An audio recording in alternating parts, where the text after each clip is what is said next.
Indian एक्सप्रेसला आपला interview आलेला आहे 2024च्या निवडणुकीनंतर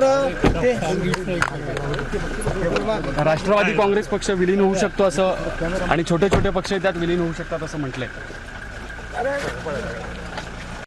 बघा, शरद पवार साहेब मूळ गांधी विचारांचीच आहेत आणि गांधी विचार हा कोणीही पुसू शकत नाही, संपवू शकत नाही।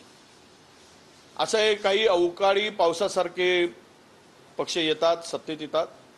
काँग्रेस हा नियमित पाऊस आहे आणि हे आता आलेलं हे अवकाळी पावसासारखं आहे। येतो, नाला भरून जातो, नद्या भरून जातात आणि शेती आणि जनमानसाला उद्ध्वस्त करून जातात। अशा प्रकारे या आत्ताच्या सत्ताधाऱ्यांच्या पार्टीची पक्षाची स्थिती आहे। आता पवार साहेबांनाही माहिती आहे, ज्येष्ठ अनुभवी राजकारणी आहेत। आता आपला पक्ष कुठला आहे राहिलेला, राष्ट्रीय पक्ष कुठला आहे, आता आपला पक्ष कुठे कशात विलीन होणार आहे हे त्यांनी स्पष्ट केलं तर बरं होईल। देशातली हवा बदलते आणि गांधी नेहरूच्या विचारांशी लोक सहमत होत आहेत असं सुद्धा ते म्हणतात। गांधी नेहरूंचा विचार देशाचा स्वातंत्र्य अबाधित राखणे हे होतच, ते भाजपचंही आहे आणि भाजपचे प्रयत्न त्या दृष्टिकोनातून चालू आहेत।